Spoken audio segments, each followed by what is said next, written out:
We are the bridge on all of those sorts of issues where the Republicans have no other bridges. So maybe we should put up a toll road and make them pay to come across, but we are the bridge to the millennials. I don't think there's any question about that. Hi, I'm Nick Gillespie with Reason TV. Today we're talking with John Dennis. He's a businessman in San Francisco, a recidivist congressional candidate who runs against Nancy Pelosi for the Republican Party in San Francisco.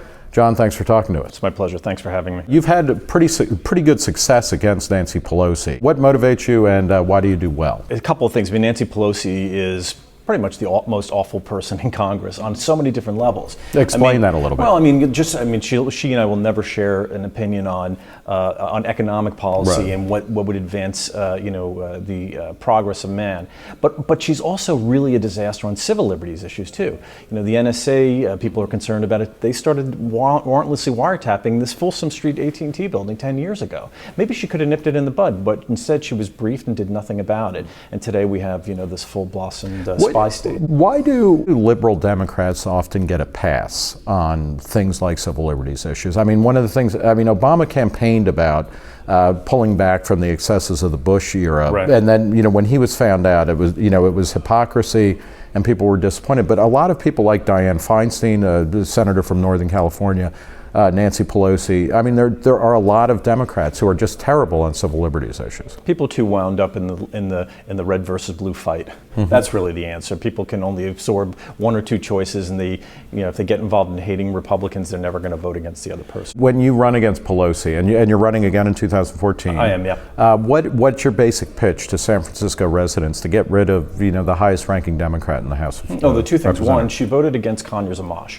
Conyers Amash was the bill that came up last year that would have defunded the NSA. Right. And so she could have helped our privacy, helped expand our privacy, but it has a practical impact in San Francisco, and that a lot of money has been diverted out of the Bay Area from tech companies because companies overseas don't want to do business when they feel like they're being spied on. It has a direct practical impact on the Bay Area. Nancy Pelosi is bad for the Bay Area economy. What will you consider success, short of actually unseating Pelosi, which is unlikely? What counts as success for you? We'll always run to win, never say that we're not going to, but I think the Republican Party in San Francisco, this is a common thing in urban environments, has been going down in voter registration for decades. Until 2010, well, it continued in 2010, but our performance was a breakaway in the trend in terms of how congressional candidates did. I'd like to continue that trend. I'd like to get up, and I think it's going to be a low turnout year, and I think we'll probably do a lot better, maybe triple registration base. That would be nice to do. What happened to the Republican Party in California? I mean, this is, California is a massive state. It's hugely important because of its size, but also its bellwether status. Up through the mid-90s, there was a functioning Republican Party here that did extremely well and hosted a diverse range of opinions. The Republican Party is practically in receivership here. Maybe they could have put out a handshake to the immigrant community. Mm-hmm. Maybe didn't do that during Pete Wilson's time in office. I think they haven't been in a lot of competitive races and don't know how to compete anymore. So I think those are two reasons. But I also think that the resurgence of the Republican Party, I think, lies in what this conference is all about, which is connecting people with the concept of individual liberty, using individual liberty as sort of the gateway drug to come back into the liberty wing of the Republican Party. Right.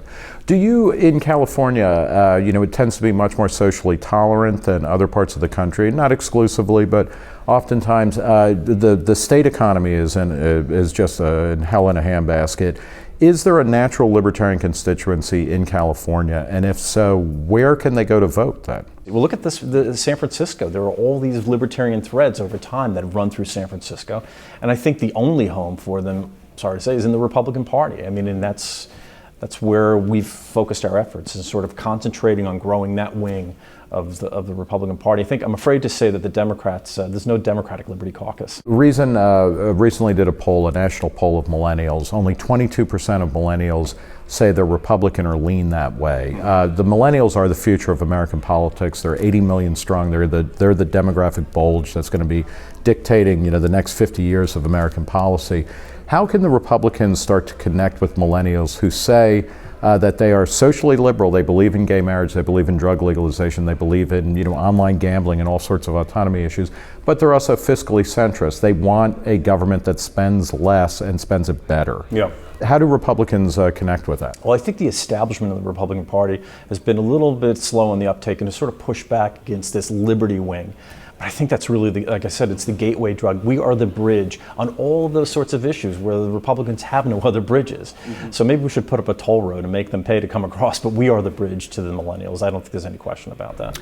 Well, we'll end it there. John Dennis of San Francisco, running against Nancy Pelosi in the fall. Thanks so much for talking to Reason TV. Thank you for having me. For Reason TV, I'm Nick Gillespie.